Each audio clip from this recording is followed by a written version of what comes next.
الحمد لله رب العالمين والعاقبة للمتقين ولا عدوان إلا على الظالمين وأشهد أن لا إله إلا الله وحده لا شريك له ولي الصالحين وأشهد أن محمدا عبده ورسوله وصفيه من خلقه وخليله سيد الأولين والآخرين اللهم صل عليه وعلى آله وصحبه ومن اتبعهم بإحسان إلى يوم الدين أما بعد رب اشرح لي صدري ويسر لي أمري واحلل عقدة من لساني يفقهوا قولي. Mes chers frères, mes chères sœurs, en ces quelques minutes, bidnillahi tabarak wa ta'ala, j'ai envie d'aborder avec vous un sujet qui est très important, surtout dans ce timing-là. Pourquoi? Parce que nous sommes à quelques jours du mois béni de Ramadan. Et en fait, comme vous le savez, il vaut mieux prévenir que guérir.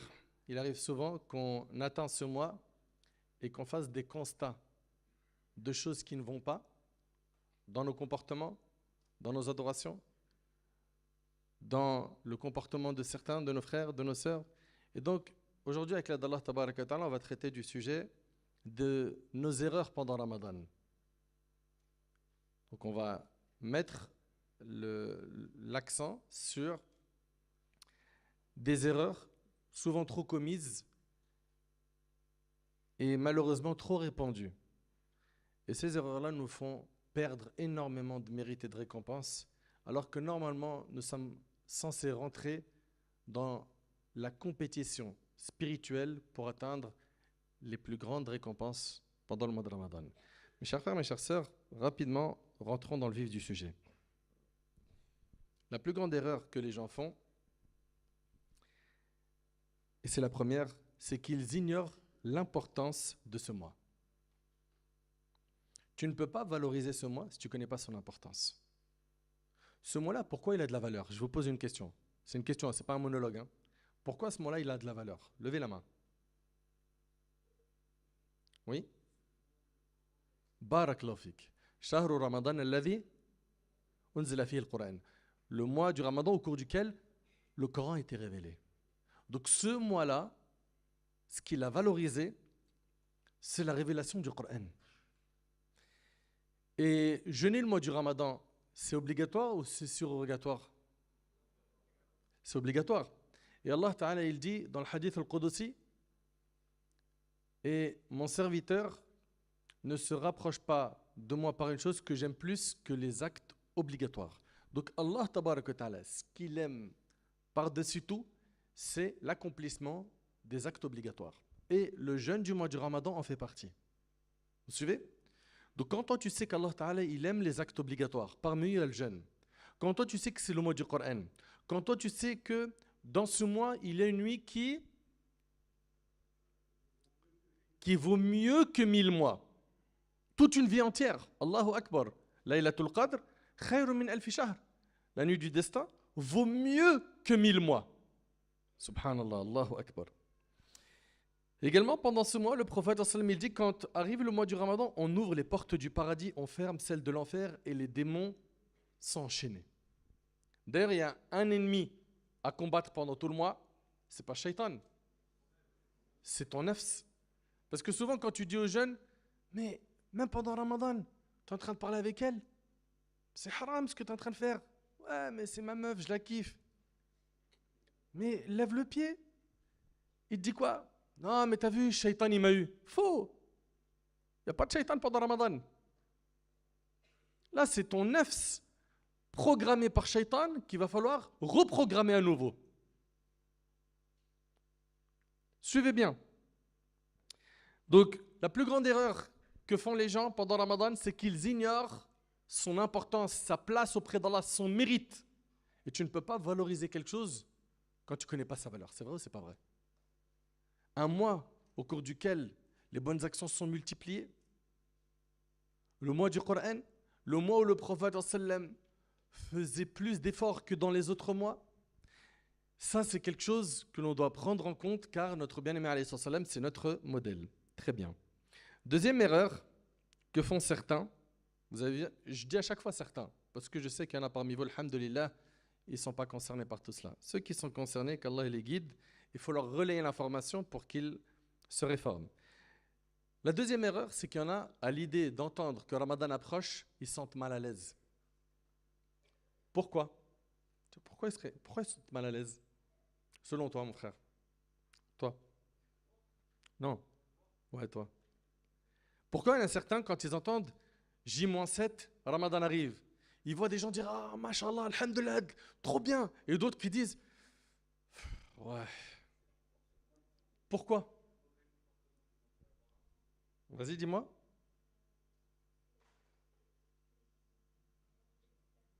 Parce qu'il ne va pas manger toute la journée. Non, c'est pas pour ça. Oui, madame?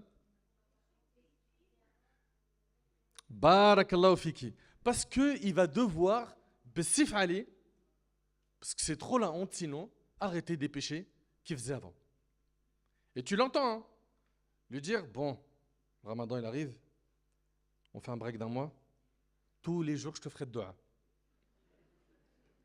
Wallah, je t'oublie pas. De toute façon, c'est la place que tu as dans mon cœur. En fait, j'ai plus d'organes, j'ai toi. Vous connaissez le disquetteur mytho là. Et donc, lui ou elle, à l'idée d'entendre que Ramadan arrive, ma crush, mon crush. Bon, pour ceux qui connaissent pas ce mot, crush, levez la main. Heureusement, moi, je suis en contact en permanence avec des jeunes, ils me donnent les mises à jour. Sinon, j'allais être comme vous, là, quand on levait la main, là. Crush, c'est sa main, la petite copine. Ok? Mon petit copain, mon petit amoureux. Pareil pour ceux qui fument la clope ou la drogue ou autre. Lui, il entend Ramadan, il arrive. Oh, il est zaaf, hein. Il est énervé. Pourquoi? Moi, il me faut ma dose. Et subhanallah, wallah, une parmi les choses qui m'a fendu le cœur, qui m'a déchiré le cœur, qui me l'a broyé, c'était de voir des vidéos où des jeunes se filmaient en train de rompre le jeûne avec un joint. Et ces vidéos-là, peut-être vous les avez vues, elles ont circulé partout. Subhanallah, ce mois-là, il nous apprend quelque chose. C'est qu'on est fort, très fort, capable, courageux, déterminé, fort. Par quoi? Tu as réussi à te priver du halal, du fajr au maghrib. Subhanallah. Du fajr au maghrib, même en période d'été, il fait hyper chaud. Regardez bien, je vous prends au défi, vous là, ici là. On te met un verre d'oasis tropical bien frais sur la table de la cuisine. Ok? Et après on te dit, dans la cuisine, il y a un truc qui va te faire kiffer. Tu rentres, tu vois le verre, t'as hyper soif. Tu vas l'approcher? On est en journée, hein? Dans le temps du jeûne. Non. Qu'est-ce qui empêche ce frère ou cette sœur, à ce moment-là, de ne pas toucher à cette boisson alors qu'il fait chaud? Il a soif, ou elle a soif, et il est même possible qu'il soit tout seul dans la maison. Il n'y a personne. Qu'est-ce qui l'a empêché à ce moment-là de le faire? Oui? La crainte d'Allah. Allah, il me voit. Je ne peux pas le faire. Excellent. Superbe. T'as dit, tu ne peux pas boire ce verre, pourquoi? Parce qu'Allah, il te voit. Magnifique. Mais après le maghrib, il ne te voit plus? Non, mais c'est une question. Moi, je suis très content. Tu n'as pas cédé, tu n'as pas craqué devant le verre. Pourtant, tu avais bien soif. Mais après le maghrib, pourquoi tu es en roue libre? C'est le mois du jeûne, des efforts, ou c'est la journée des efforts et le soir, tout ce qui était haram me devient halal? Je parle ici dans les péchés, hein, parce que oui, effectivement, il y a des choses qui vont devenir halal, comme manger, boire et des relations intimes avec l'épouse, mais c'est hyper dangereux d'agir ainsi. Parce que tu viens de montrer que tu es fort, tu es capable. C'est un mois d'entraînement. Si tu as réussi à délaisser le halal pour Allah, à plus forte raison, tu dois être capable et fort et déterminé pour délaisser le haram pour Allah. Et c'est pour ça que j'aimerais mes frères et mes sœurs. Et il y a beaucoup de sœurs ici, beaucoup de frères qui ont l'âge de mes enfants. Moi, je me rappelle quand ces imams que vous voyez ici, on se voyait il y a 10 ans, ou plus que cela. Moi, je me souviens encore, même avant ça, je me rappelle, quand je m'asseyais avec des jeunes et j'avais leur âge, j'avais 17, 18, 19, 20, et on s'asseyait, on écoutait les conseils des grands frères. Et aujourd'hui, subhanallah, un claquement de doigts, bah voilà, Nader aujourd'hui, il a le double de plein de vingtenaires de cette salle. mon frère l'Arabi pareil, Cheikh Khaled et Mehdi et d'autres. Et en fait, nous, on veut votre bien. Et ça, c'est un point que vous devez comprendre. Si parfois, vous allez entendre des paroles qui vont vous bousculer un petit peu, c'est parce que nous, on a aussi le souci qu'ont vos parents, voire plus. Nous, on porte le souci du prophète, sallallahu alayhi wa sallam. Le souci du prophète, sallallahu alayhi wa sallam, c'est quoi? C'est d'amener un maximum de monde à la félicité et au salut le jour du jugement. Oui ou non? C'est pas la mission des prophètes?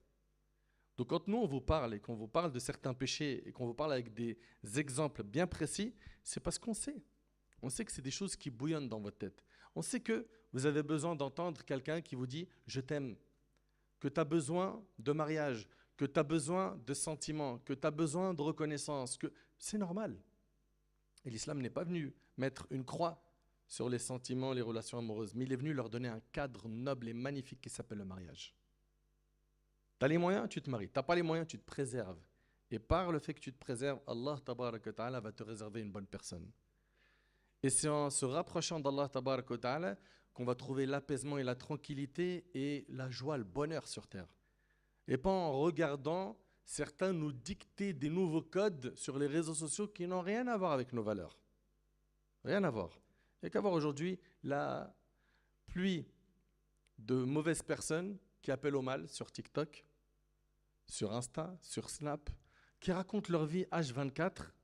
En fait, leur vie, c'était le néant dans leur vie, elle était nulle. Un événement de leur vie leur a donné de la visibilité. Et depuis, les gens ils sont intéressés pour savoir qu'est-ce qu'il fait, qu'est-ce qu'il a dit, qu'est-ce qu'il mange, qu'est-ce qu'il pense. J'aime bien ses opinions. Il mange quoi le matin? Hein, cet exemple, je le donne souvent.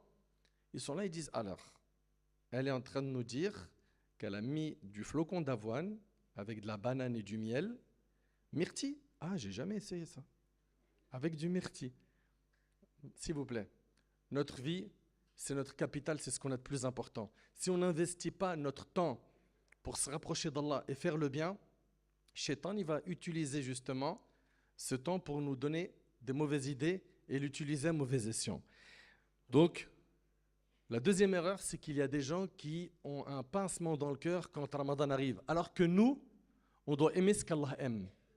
Et on doit aimer ce que le prophète sallam aime. C'est logique ou pas?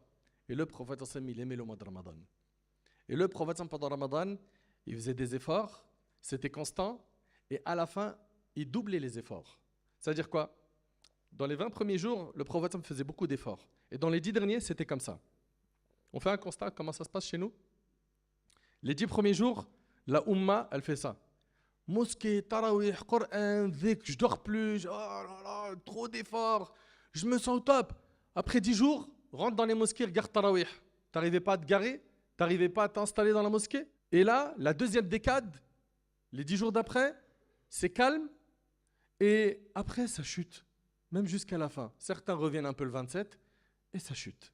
Ce n'était pas le comportement du prophète, alayhi salatu wassalam. Jamais. Et agir ainsi, c'est une erreur. À corriger. Il faut justement persévérer, être constant. Et pour cela, il ne faut pas surcharger son âme en faisant au-dessus de ta capacité. Parce que l'objectif, c'est quoi? C'est de faire ce que tu peux tenir dans le temps.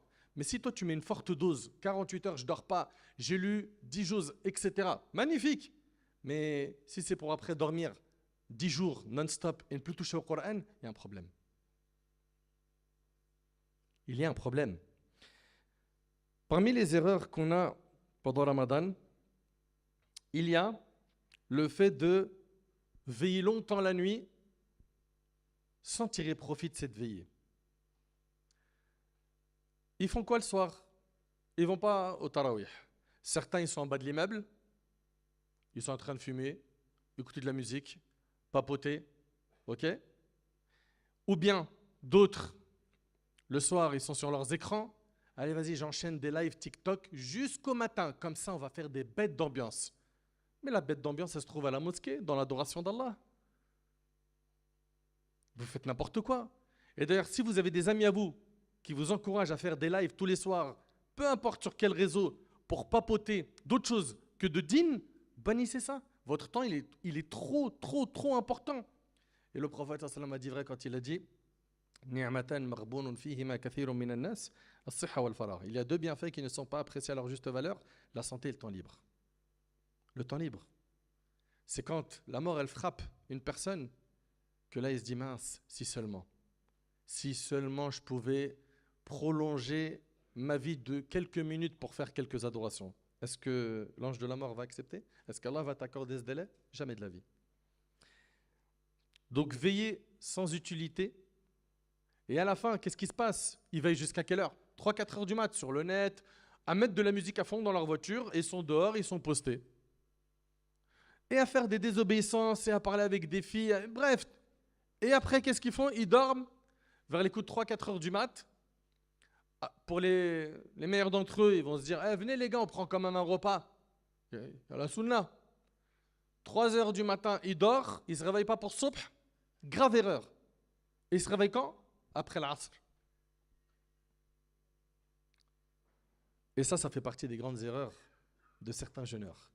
Dormir et faire sortir une prière de son temps. D'ailleurs, dans un hadith qui est rapporté dans le recueil authentique de l'imam al-Bukhari, le prophète sallam, il nous parle d'une personne qui sera châtiée dans la tombe. On prendra une pierre immense et on lui fracassera le crâne. Et cet acte sera répété dans sa tombe et à chaque fois, sa tête sera remise dans son état initial et le même coup de pierre touchera sa tête et ça sera répété. Et c'était qui cette personne-là? C'est une personne qui dormait en faisant sortir une prière de son temps. Ça, c'est que dans la tombe. Sans compter, il y a un fleuve en enfer réservé à ceux qui font sortir la prière de son temps. C'est quoi ta raison? Ouais, mais non, mais parce que tu ne connais pas mes conditions. Regardez, venez, on se met d'accord sur une chose. On a rarement vu des gens faire des efforts pour prier à l'heure et Allah il les a abandonnés. Et en réalité, celui qui veut une chose, il se donne les moyens. Et celui qui ne veut pas une chose, il cherche des excuses. Est-ce que tu es de la première catégorie ou la deuxième? Est-ce que tu es constamment là à chercher des excuses pour justifier ton impiété? Ou est-ce que tu fais quand même des efforts? Pourquoi? Pour chercher des solutions, pour t'améliorer. Et c'est un effort qui a à faire constamment sur notre nefs. C'est pas facile, c'est pas du jour au lendemain. C'est pas du jour au lendemain. Aujourd'hui, tu as du mal avec la prière de subh. Tu te bats, tu fais les causes, tu te fais aider par des gens de la famille. Et après, avec le temps, tu verras que ce qu'on te reprochait dans ta famille, tu ne travailles jamais pour subh tout seul. Quand il s'agit d'une sortie scolaire, tu es debout une demi-heure avant l'heure. Mais pour subh, c'est ce que les parents disent à leurs enfants, oui ou non? Mais pour subh, tu es au lycée, tu ne te réveilles jamais toute seule ou tout seul. Tu fais l'effort et tu demandes à Allah. Et wallahi, ça paye. وَالَّذِينَ جَاهَدُوا فِينَا لَنَهْدِيَنَّهُمْ سُبُلَنَا. Allah Ta'ala, il dit ceux qui font des efforts pour nous, pour Allah, Allah il va les mener au chemin qui mène à lui. Donc fais des efforts et Allah subhanahu wa ta'ala il te facilitera. Parmi les erreurs pendant le mois de Ramadan, il y a le fait d'accorder trop de temps aux écrans. Les écrans, il va falloir les diminuer. Ils rentrent à la mosquée pendant le tarawih, ils font des TikTok, ils font des lives. Ouais, regardez, on est en train de courir. Mais t'es pas au parc. Ouais, regardez, l'imam, il est en train de faire quoi? Là, je suis en live, là. Et en selfie, je fais une vidéo et un snap. Mais respectez l'endroit. Vous êtes dans la maison d'Allah. Le prophète il a dit que les endroits les plus aimés d'Allah, c'est les mosquées. Les mosquées, c'est des endroits qui sont valorisés dans notre religion. On y trouve normalement quoi? La sérénité, la paix, la quiétude, le repos, le calme. Et pas le désordre, l'anarchie, le mauvais stationnement, les plaintes des voisins. Regardez, oh là là, les musulmans encore, ils ont leur prière de nuit. Et on entend après des voisins non musulmans qui souhaitent la fermeture de la mosquée à cause de l'irresponsabilité d'un des frères qui s'est garé dans un virage qui empêche le bus de circuler. Mais déplace ton véhicule, va loin, et après rattrape ce que tu peux des prières et ne salis pas l'image de l'islam. Et quand vous rentrez à la mosquée, s'il vous plaît, rendez-vous ce service pour vous, pour tirer profit du mois de Ramadan. Mettez vos téléphones du début de l'entrée de la mosquée à la sortie en mode avion.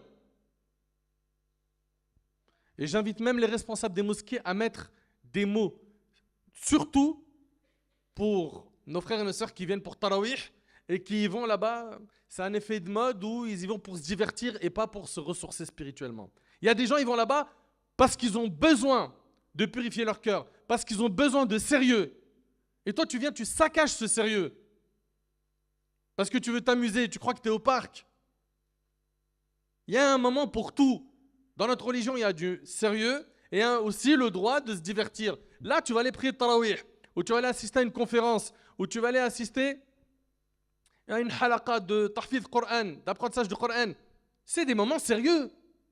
C'est pas des moments de blague. Qu'est-ce qu'ils font vos snaps et vos TikTok sur ce terrain-là? C'est une maladie. Soignez-vous. Et une parmi les choses qui va vous aider, c'est je rentre à la mosquée, je le mets en avion. Et je préviens ma famille avant. Comme ça, ils comprennent. Je suis à la mosquée, je ne suis pas joignable. Comme ça, au moins, on a la paix dans la mosquée. Aussi, parmi les erreurs, pendant le mois de Ramadan, il y a le fait de manger jusqu'à ne plus pouvoir bouger. Le matin, pour Sahour, il y en a, ils chargent. D'autres, c'est un peu léger, ils prennent quelques dates de l'eau. Par contre, pour le Maghreb, le rendez-vous, là, il est sérieux.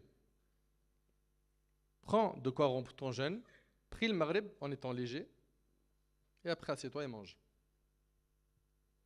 Certains, qu'est-ce qu'ils vont faire? Ils vont manger, manger, manger, manger, jusqu'à il transpire. Et après, tu le vois, il était assis, mais à un moment, il a glissé. Il n'est plus assis. Vous connaissez ces personnes-là? Il est assis au début sur la chaise, après, il glisse de la chaise. Il glisse, il glisse, il glisse. Ce même bonhomme, il va à la mosquée pour Tarawih, il fait 2 rak'at. Il dit, Wallah, c'est bezef long. Non, c'est pas bezef long. C'est toi, tu portes Jabal Uhud dans ton ventre. Ouais, c'est un problème. C'est un problème. Ou bien l'odeur. L'odeur aussi. Toi, tu es là, tu es en train de faire salat, il a mangé de l'oignon, il s'est chargé de sa ammar cru. Il est à côté de toi, il lâche un roux. Tu vois des nuages. C'est un problème. Ou tu te prosternes et c'est les chaussettes qui t'attaquent. Toutes ces choses-là sont des choses qui sont à régler. Pourquoi? Parce que là, on rentre dans la maison d'Allah. Quand on rentre dans la maison d'Allah, on doit être présentable. On doit être propre. Tu te parfumes. Si tu as mangé quelque chose qui a changé l'odeur de ta bouche, tu te brosses les dents. Ou tu manges quelque chose qui fait partir cette odeur. Et en fait, tout ça, c'est des choses à respecter. Et subhanallah, il y a quand même une chose qui me choque. Dans le concret, en réalité, on mange un vrai repas, c'est celui du soir. Mais comment ils font pour manger un repas qui les fait glisser de la chaise? Ils mangent trop. Ils mangent trop, jusqu'à ce qu'ils n'arrivent plus à tenir la cadence. Tarawih, il ne tient pas, il ne supporte rien, il étouffe, il sue. Faites doucement. Et il y a aussi une autre erreur qui est liée à la nourriture, c'est le gaspillage. Est-ce que vous trouvez normal qu'une famille qui aime Allah et son prophète fasse à manger, et subhanallah, ils font beaucoup plus que ce qui est nécessaire? Regardez bien ici, là. Hein. Et à la fin, au lieu de garder ça pour le lendemain, ou de distribuer tout de suite un peu aux voisins pour diminuer la quantité, non, je ne veux pas donner aux voisins, j'ai la flemme. D'accord? Le lendemain, non, je vais lui donner un truc qui date d'un jour. C'est quoi ta solution? Poubelle. Vous aurez des comptes à rendre sur ça. Et Allah Ta'ala dit, Innal mubadhirin kanu ikhwana ash-shayatin. Les gaspilleurs sont les frères du diable. Dans l'islam, on n'a pas le droit de gaspiller. Il se peut que dans tes calculs, tu en aies trop fait. D'accord. Même si tes voisins ne sont pas musulmans, dès maintenant, fais ton calcul, tu prends une assiette, si c'est un couscous ou peu importe le plat, et tu dis, tu tapes à la porte, voilà, c'est le ramadan, c'est le mois du partage, on voulait vous offrir ce plat. Tu as gagné des récompenses, tu as fait rentrer la joie dans leur cœur, tu leur as montré une bonne image de l'islam et tu as évité le gaspillage. Mais nous, qu'est-ce qu'on fait? On stocke dans le frigo le couscous, le lendemain, on fait un autre repas, on fait des pâtes, le lendemain, et après, à la fin, on voit que ce que j'ai fait il y a 3-4 jours au frigo, il est bleu. Le plat, il est bleu. Il a changé de couleur. Et on se pose la question, oh, il a bien tourné, hein, faut le jeter. Ça, c'est une erreur qu'il faudra bannir. Et pour bannir cette erreur, il faut s'organiser. Les mamans ou les papas ou les frères ou les sœurs qui font à manger, ils connaissent la quantité. S'ils voient dès le départ qu'ils en ont trop fait, le soir même, je donne des plats aux voisins, d'accord? Ou peut-être il y a des pauvres dans le quartier, ou des associations, ou la mosquée, ou peu importe. On se débrouille.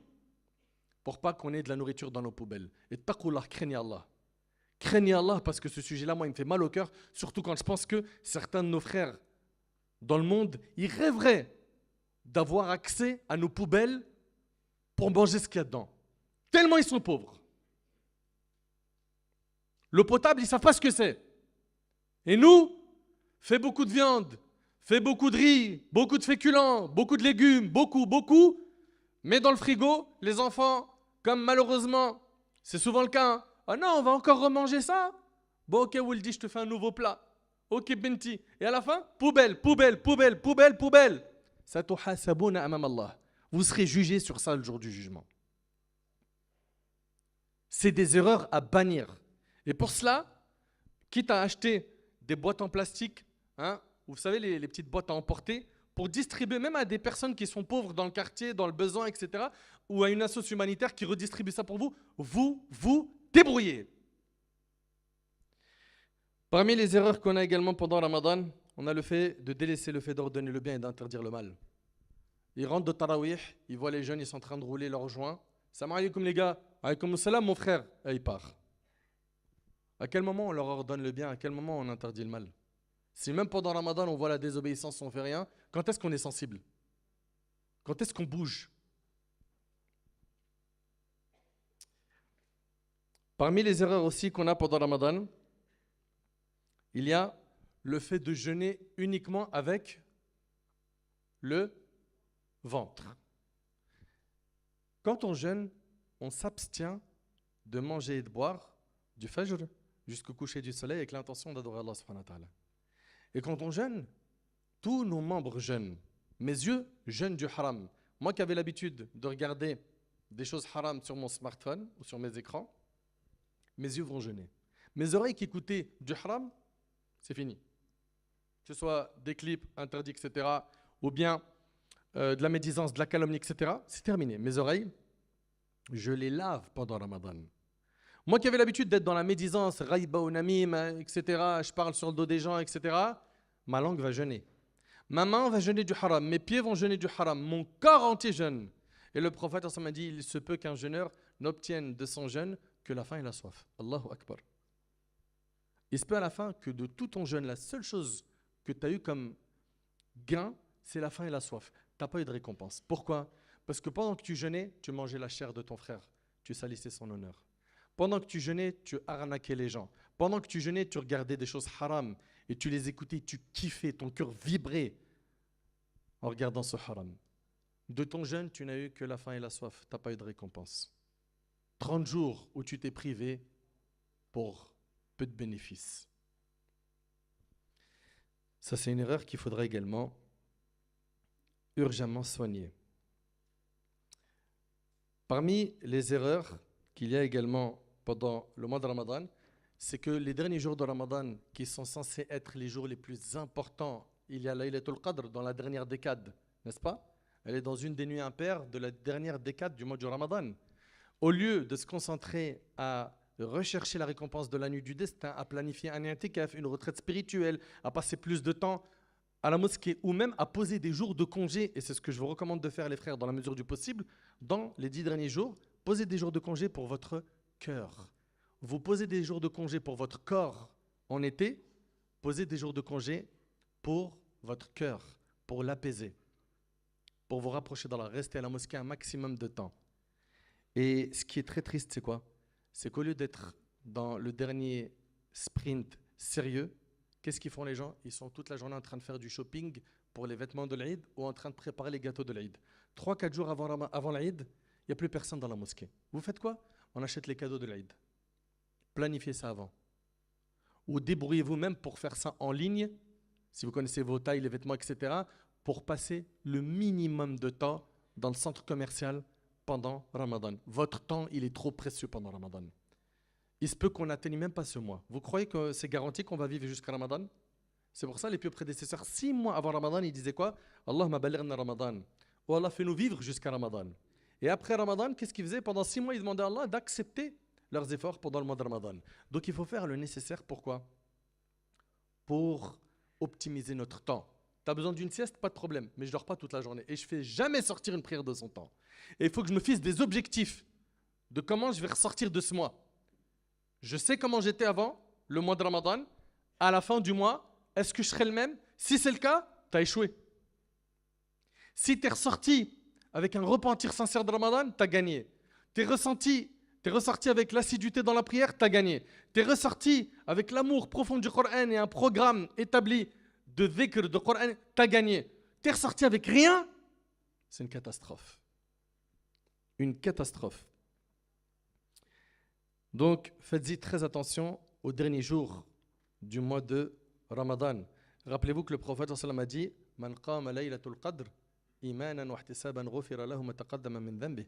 Quiconque veille la nuit du destin en prière, poussé par sa foi et par l'unique récompense d'Allah, Allah lui pardonnera ses péchés passés.